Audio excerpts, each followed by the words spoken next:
Variable interest rates can look harmless at the beginning. That is the dangerous part. When you first buy a home, the bank smiles at you. The number looks small. The monthly payment looks possible. The dream looks close. You sit across from the loan officer, and everything sounds calm. They say, "This rate can change later," but later sounds far away. Later sounds soft. Later sounds like something you can deal with when the time comes. And that is how many home buyers get trapped. Not because they are stupid. Not because they are lazy. Not because they do not want to pay. They get trapped because they look at the first payment, not the future payment. They look at the house, not the contract. They look at the dream, not the risk. And the bank knows this. The bank knows you are emotional. The bank knows you want the house. The bank knows you are tired of renting. The bank knows you want a place for your family. The bank knows you are thinking about the kitchen, the bedroom, the children, the garden, the future. But the bank is thinking about numbers. Numbers today. Numbers tomorrow. Numbers for the next 10, 20, or 30 years. That is why a variable interest rate can become so dangerous. It starts small. Then it moves. Then it grows. Then one day, the same house, the same salary, and the same family suddenly feel much heavier. You did not buy a bigger house, but your payment became bigger. You did not borrow more money, but the cost of your loan became heavier. You did not change your life, but the bank changed the rate. And now your budget is bleeding. Slowly, quietly, every month. If you are buying a home, planning to buy a home, or already paying a mortgage, subscribe to this channel now. Turn on the notification bell. Do not just listen and forget, because one small detail in a loan contract can decide whether your home becomes peace or pressure. Now, let's begin clearly. A fixed interest rate is simple. The rate stays the same for a certain period, or sometimes for the whole loan, depending on the contract. If your rate is fixed, you can plan better. You know the payment. You know the rhythm. You know what is coming. But a variable interest rate is different. A variable rate can change. It can go down, but it can also go up. And when it goes up, your monthly payment may go up too. This is the part many buyers do not feel deeply enough at the beginning. They hear the words, they nod, they sign, but they do not imagine the pain. They do not imagine opening the banking app and seeing a new payment, a higher payment, a payment that makes the chest feel tight, a payment that turns the home into a burden. At first, the bank may offer a beautiful rate, a low rate, a friendly rate, a rate that makes the dream feel possible. This is often called an introductory rate. It is the sweet beginning, the soft door, the easy yes. You think, I can handle this. You think, this is not too bad. You think, finally, I can own a home. But you must ask a better question. Not, can I afford the payment today? Ask, can I afford the payment if the rate increases? That is the adult question. That is the serious question. That is the question many weak buyers avoid because they are too emotional. They want the house so badly that they stop thinking. And when a person stops thinking in front of a bank, the bank wins. Let me make it simple. Imagine your monthly payment is comfortable at first. You can pay it. You still have money for food, money for bills, money for your children, money for emergencies, money to breathe. But after the fixed period ends, or after the variable rate adjusts, the interest rate rises. Now your payment is higher, maybe a little higher, maybe much higher. At first, you try to stay calm. You say, it is okay. we can adjust. So you cut small things. Less eating out, less shopping, less travel, less savings. Then the rate rises again. Now you cut more. Less comfort, less freedom, less peace. Then something unexpected happens. A medical bill, a job problem, a school fee, a car repair, a family emergency, and suddenly, the home you were so proud of becomes the thing that scares you every month. This is how the trap works. It does not always destroy you in one day. It squeezes you slowly, one payment at a time, one adjustment at a time, one notice from the bank at a time. The home still looks beautiful from the outside, but inside, the family is stressed. The parents argue. The children feel the tension. The dinner table becomes quiet. The dream becomes heavy. That is why you must understand variable interest rates before you sign anything, not after. Before. A mortgage is not just a loan. It is a long relationship with a bank. And in that relationship, the bank is not your friend. The bank may be polite. The bank may smile. The bank may explain things nicely. But the bank is a business. It makes money from interest. It makes money from fees. It makes money when you borrow. It makes money when you do not understand. This does not mean every bank is evil, but it does mean you cannot walk into a loan agreement like a child walking into a candy store. You need to read. You need to ask. You need to calculate. You need to imagine the worst case, not only the best case, because the best case sells the dream. The worst case protects your life. Now, let's talk about the phrase floating interest rate. Floating sounds gentle. It sounds light. It sounds like something moving softly on water. But in real life, a floating rate can feel like standing in the ocean when the tide rises. At first, the water is near your feet. New problem. Then it reaches your knees. Still okay. Then it reaches your waist. Now you are uncomfortable. Then it reaches your chest. Now you are scared. The water did not attack you. It just kept rising. That is what a floating interest rate can do to your monthly payment. It does not need to shout. It only needs to move. And when it moves upward, your life can change. Many buyers only focus on the early years. They say, the first 2 years are fine.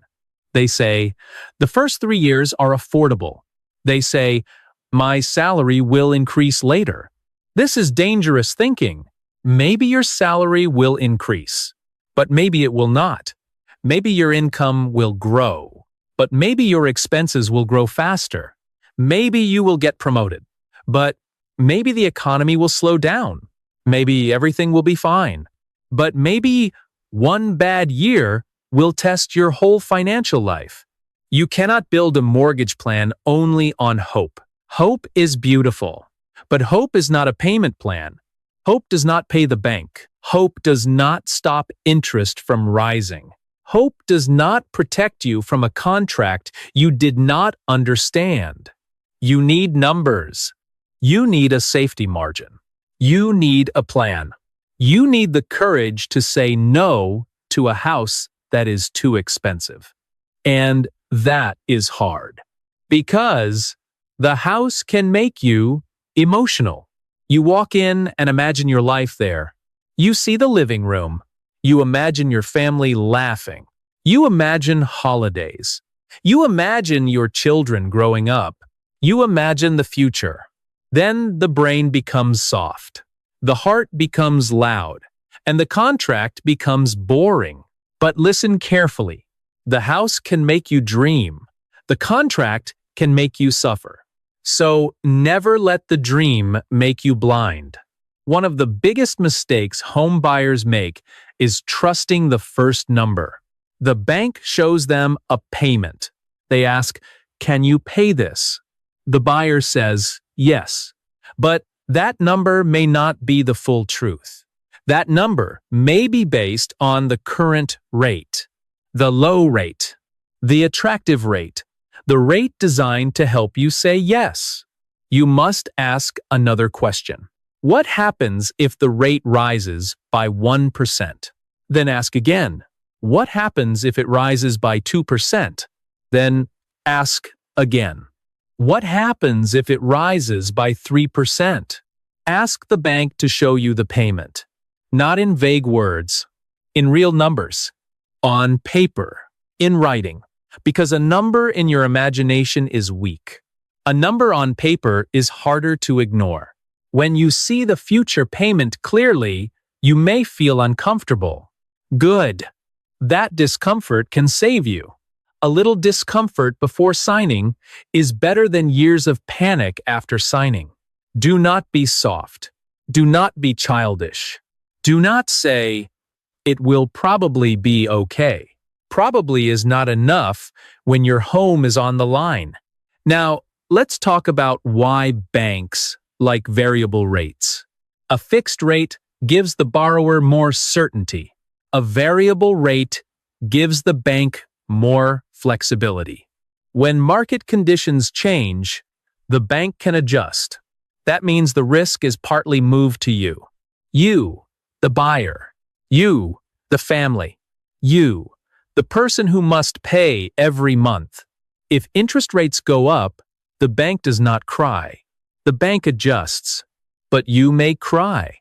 You adjust your life. You cut your spending. You delay plans. You fight with your spouse. You lose sleep. That is the difference.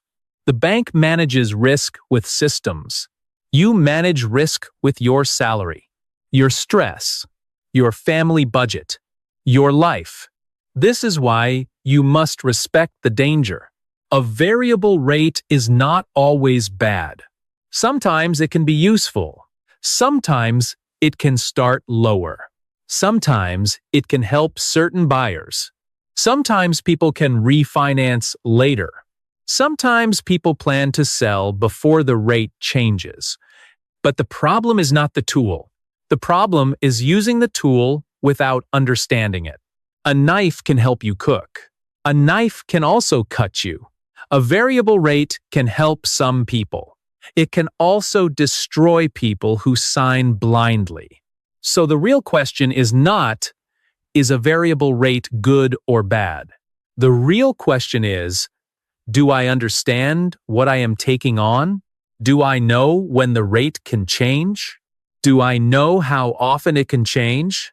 Do I know what index or benchmark it follows? Do I know the margin? Do I know the maximum rate? Do I know the worst monthly payment? Do I know if there are fees for early repayment? Do I know if refinancing is realistic? Do I know what happens if my income drops? Do I know what happens if my family expenses rise?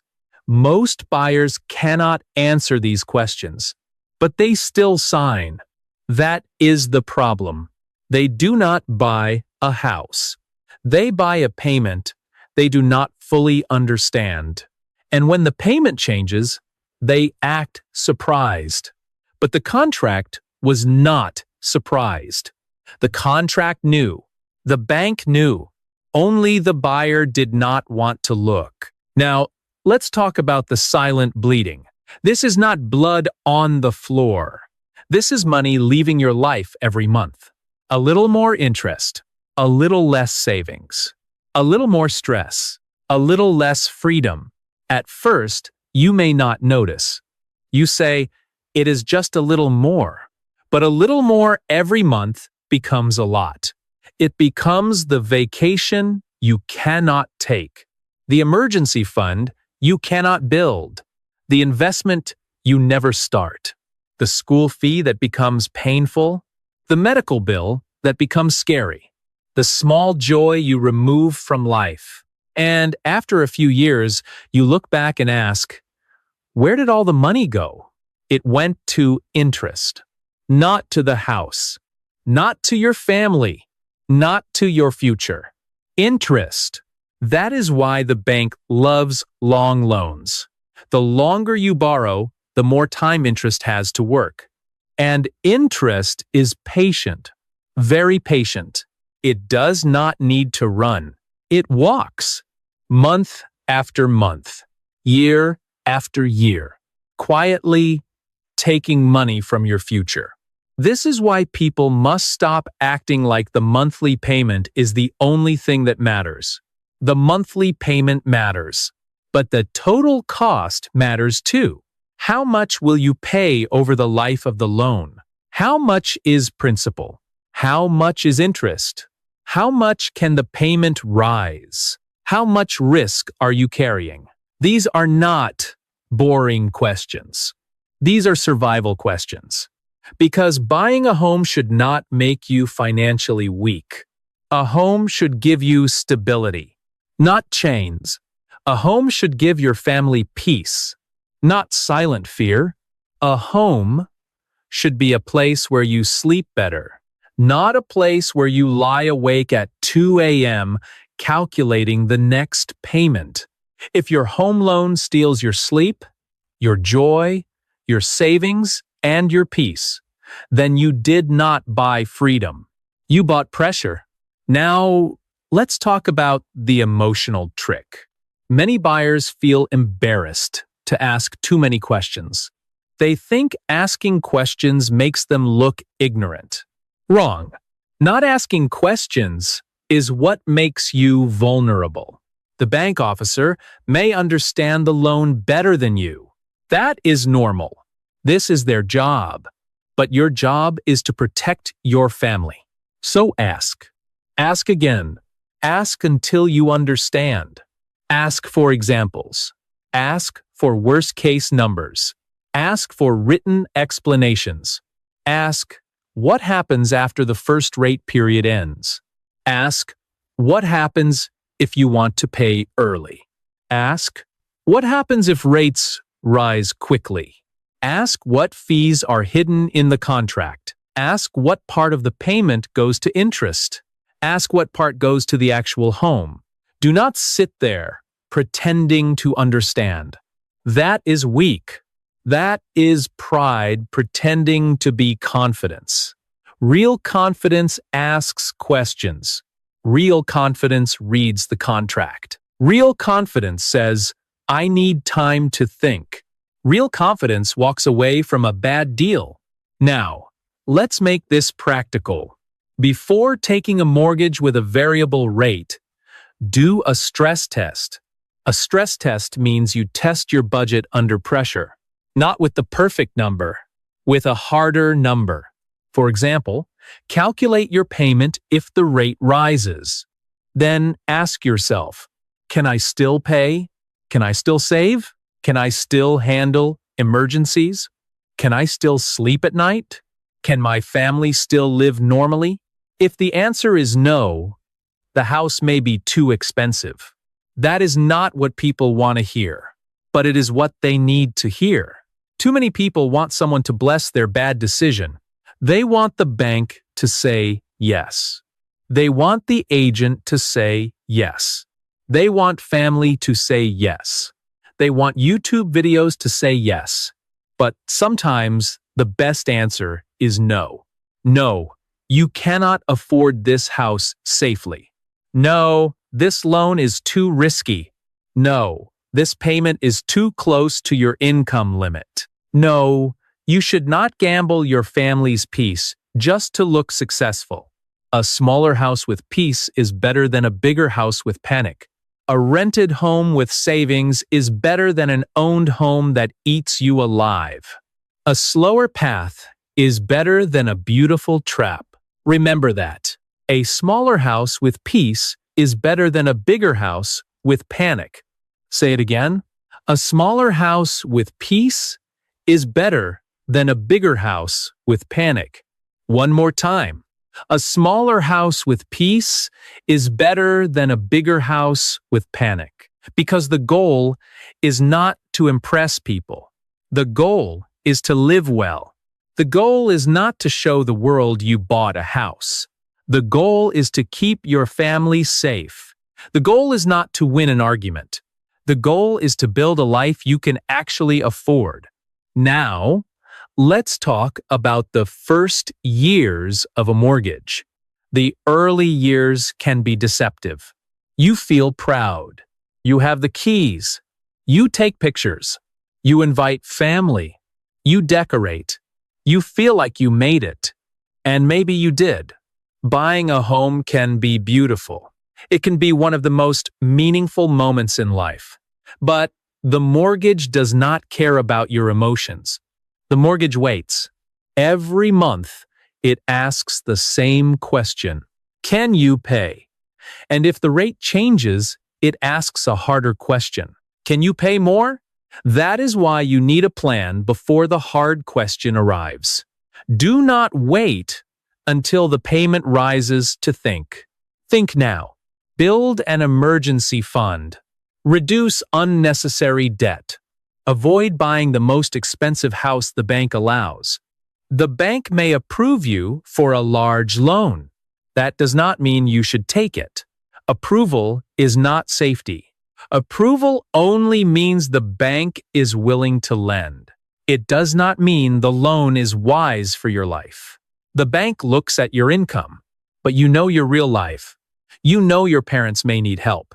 You know your children may need school money. You know your job may not be stable. You know your health may change. You know your family has real needs that do not appear perfectly on a bank form. So do not let a bank approval make you arrogant. The bank may say, "You can borrow this much." You must ask, "Should I?" That is maturity. Now, let's talk about refinancing. Some people take a variable rate and say, "I will refinance later." Maybe. But refinancing is not guaranteed. To refinance, you may need good credit, stable income, a home value that holds up, a market that gives you better options, and you may need to pay fees. If the economy changes, refinancing may become harder. If your income falls, refinancing may become harder. If your home value drops, refinancing may become harder. If rates are high everywhere, refinancing may not help. So do not treat refinancing like a magic door. It is an option, not a promise. A plan that depends on perfect future conditions is not a strong plan. It is a wish, and wishes are dangerous when contracts are real. Now, let's talk about the family side. Money stress does not stay inside a spreadsheet. It enters the home. It enters the marriage. It enters the dinner table. It enters the way parents speak to children. It enters sleep. It enters health.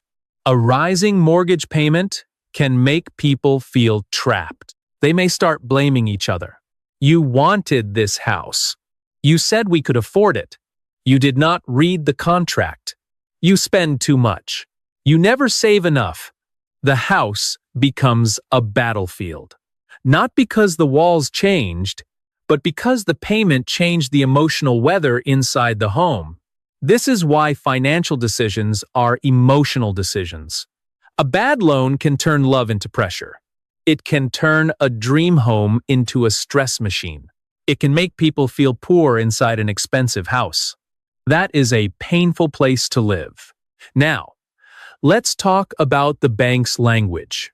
Banks often use clean words: adjustment, margin, index, reset period, introductory rate, variable rate, prepayment penalty, amortization. These words sound technical. They sound professional. They sound normal. But behind these words can be real pain. Adjustment can mean your payment rises. Margin can mean the bank's profit stays built in. Reset period can mean your budget changes again. Prepayment penalty can mean you pay a fee for escaping early.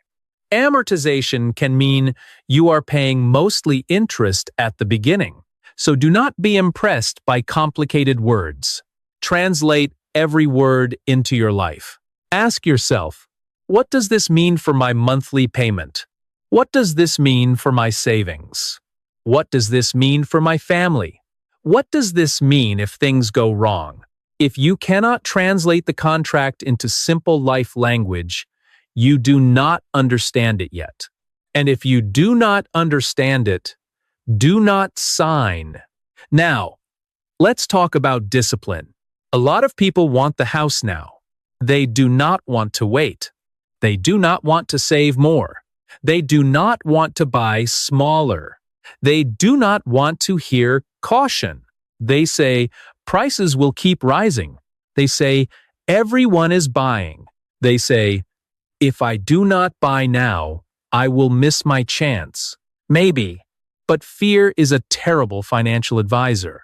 Fear of missing out can push people into bad loans. Fear of looking poor can push people into oversized homes. Fear of waiting can push people into contracts they cannot survive. Do not let fear choose your mortgage. Let math choose. Let discipline choose. Let long-term peace choose. This is where many people are weak. They would rather look rich than become stable. They would rather impress others than protect their future. They would rather say, I own a house, even if the house owns them. Do not be that person. Do not buy chains and call it success. Do not enter a contract you barely understand and call it courage. Courage is not signing fast. Courage is slowing down. Courage is reading. Courage is asking. Courage is saying no when the numbers do not work. Now, let's talk about what smart buyers do. Smart buyers compare loans. They do not accept the first offer. They ask different banks. They compare fixed rates and variable rates. They compare fees. They compare early repayment rules. They compare worst-case payments. They calculate the total cost. They build emergency savings before buying. They do not spend all their cash on the down payment and then live with nothing. They keep a buffer. A buffer is space. Space to breathe. Space for mistakes. Space for emergencies. Space between your income and your obligations. Without a buffer, one problem can become a disaster. With a buffer, you can survive. A smart buyer does not ask, what is the biggest house I can buy? A smart buyer asks, what house can I afford and still live well? That one question changes everything, because a home is not just a purchase. It is a lifestyle decision. If the home takes too much, your life becomes smaller. You may own more space, but have less freedom. More rooms, but less peace. More status, but less sleep. That is not success. That is a dressed-up prison. Now, let's talk about early warning signs. Your mortgage may be too risky if the payment already feels tight at the starting rate. It may be too risky if you have no emergency fund. It may be too risky if you are counting on future raises. It may be too risky if you do not understand when the rate changes. It may be too risky if one small expense can break your budget. It may be too risky if you feel afraid to read the contract. It may be too risky if you need everything to go perfectly for the plan to work. Perfect conditions do not last. Life happens. Rates change. Jobs change. Health changes.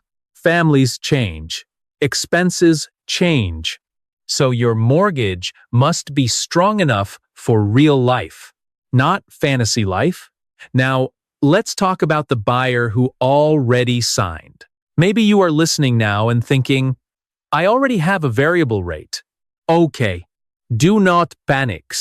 Panic does not solve anything. Start by understanding your loan. Read your contract. Find out when the rate can change. Find out how it is calculated. Find out if there is a cap. Find out your current balance. Find out your payment structure. Find out if you can make extra payments. Find out if there are penalties. Find out if refinancing is possible. Then, look at your budget. Where is the money going? What can be reduced? What debt should be paid down first? How much emergency savings do you have? Can you increase income? Can you build a safety cushion before the next adjustment? Do not hide from the numbers. Numbers become less scary when you face them. The monster under the bed is worse when you refuse to look. Turn on the light. Look. Calculate. Plan. That is how you take back control. Now, let's talk about the emotional side again. A home is personal. It is not just bricks, walls, windows, and doors. It is where people rest, where children grow, where meals are shared, where arguments happen, where forgiveness happens, where life happens. That is why banks use the dream of homeownership so easily. Because the dream is powerful. And to be fair, owning a home can be wonderful. It can give stability. It can build equity. It can create memories. It can be a beautiful achievement. But only when the loan is healthy. A home with a dangerous loan is not a safe home. It is a beautiful house sitting on financial pressure. And pressure always finds a way to speak. It speaks through stress, through insomnia, through anger, through fear, through silence between husband and wife, through a parent saying no to everything because the mortgage took all the money, through a child feeling the tension but not understanding why. This is why you must not make the decision casually. You are not just choosing a house. You are choosing the emotional climate of your family for years, maybe decades. Now, let's talk about what the bank does not emphasize. The bank may tell you the current rate, but you must ask about the future rate. The bank may show the first payment, but you must ask about the maximum payment. The bank may explain the benefits, but you must ask about the risks. The bank may say the rate could go down, but you must ask, what happens if it goes up? The bank may tell you the loan is common, but common does not mean safe. Many bad decisions are common. Many people are broke in common ways. Many people suffer because they followed what everyone else did. Do not be impressed by common. Be impressed by safe. Be impressed by clear. Be impressed by sustainable. Now, here is a simple rule. Before you sign a variable rate mortgage, explain it to someone else in simple words. Not banking words. Simple words. Say, my rate can change. It can change at this time. If it rises, my payment can become this much. I have enough income to handle it. I have emergency savings. I know the fees. I know the risks. I know why I am choosing this. If you cannot explain it simply, you do not understand it. And if you do not understand it, slow down. This rule is powerful because confusion is where bad contracts hide. Now, let's talk about the phrase, the bank is bleeding home buyers.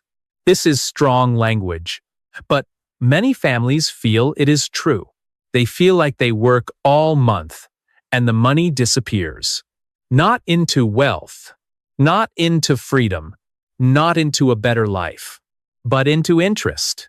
The bank takes its part first, every month, before your dream, before your savings, before your comfort, before your future.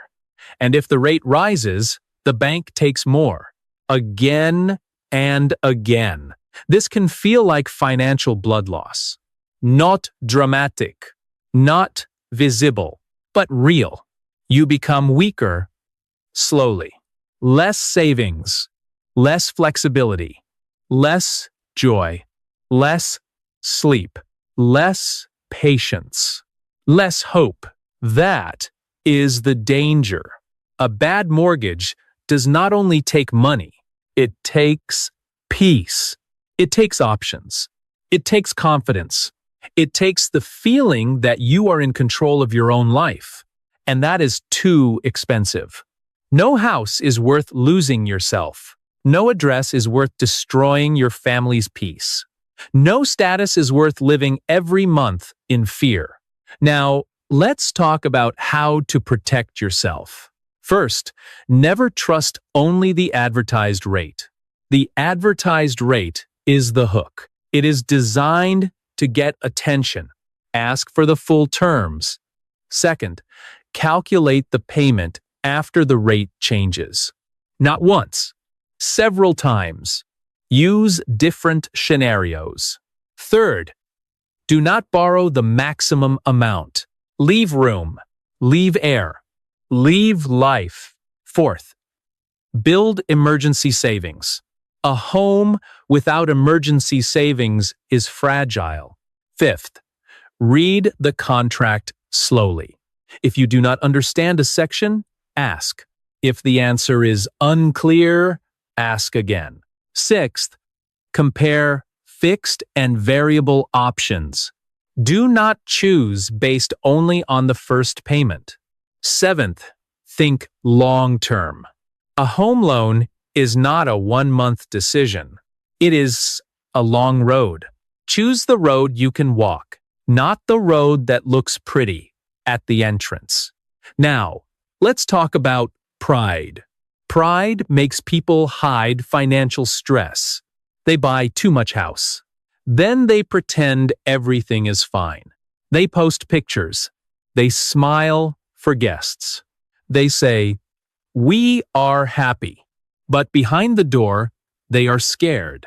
Do not live like that. Do not build a life for outside applause and inside anxiety. A smart person does not need to impress broke people. A smart person protects peace. A smart person buys what they can afford. A smart person reads before signing. A smart person understands that wealth is not the house people see. Wealth is the freedom people do not see. Freedom to sleep. Freedom to save. Freedom to say no. Freedom to help family. Freedom to handle emergencies. Freedom to live without panic. That is real wealth. Now, let's imagine two buyers. Buyer one chooses the biggest house the bank allows. The first payment is tight but possible. They believe income will rise. They accept a variable rate because it starts lower. They do not think too much about the future. For the first year, everything looks fine. Then the rate rises. The payment rises. Stress rises. Now every month feels like a test. They own the house, but the house controls them. Buyer two chooses a smaller house. Not perfect, not impressive, maybe not their dream home, but the payment is comfortable. They understand the loan. They keep savings. They can handle rate changes. They sleep well. They live normally. They build slowly. Which buyer is richer? The second one, even if the first house looks better, because real wealth is not what people admire. Real wealth is what you can sustain. Now, let's talk about the ending of this story. A variable interest rate is not a monster by itself, but it becomes dangerous when people sign blindly. It becomes dangerous when emotion replaces math. It becomes dangerous when buyers trust the first payment. It becomes dangerous when they do not ask what happens later. It becomes dangerous when the dream of homeownership becomes stronger than the discipline to read the contract. So the lesson is simple. Do not fear the bank. Understand the bank. Do not fear the contract. Read the contract. Do not fear interest rates. Calculate them. Do not fear saying no. Sometimes no is the word that saves your future. A house should be a place of peace, a place where you can breathe, a place where your family feels safe, a place where your money has not been stretched so thin that love becomes stress. Because the most painful thing is not failing to buy a home. The most painful thing is buying a home and losing your peace inside it. Remember this, the bank may offer the loan, but you live with the payment. The bank may show the dream, but you carry the risk. The bank may approve the number, but your family feels the pressure. So protect your family. Protect your mind. Protect your future. Before you sign, slow down. Before you say yes, calculate. Before you chase the dream, check the cost. And before you let a floating rate into your life, make sure you can survive when it rises. Because a home should not bleed you every month. A home should hold you. A home should protect you. A home should give your family a place to rest, not a reason to fear tomorrow. So today, do one thing. Look at your loan. Look at your future payment. Look at the risk. Ask the hard question. Can I still live well if the rate goes up? If the answer is yes, plan carefully. If the answer is no, stop pretending. Do not be weak. Do not be emotional. Do not let a beautiful house blind you to an ugly contract. Your future deserves better than that. And if this episode helped you think more clearly, subscribe to the channel. Turn on the notification bell. Share this with someone who wants to buy a home. Help them slow down. Help them ask better questions. Help them avoid a loan that looks sweet today but becomes painful tomorrow. Because one smart decision before signing can save years of stress after signing. Thank you for listening. Think clearly. Buy carefully. Read slowly. Ask questions. Protect your peace. And remember this, a house is only a blessing when the payment does not destroy the life inside it.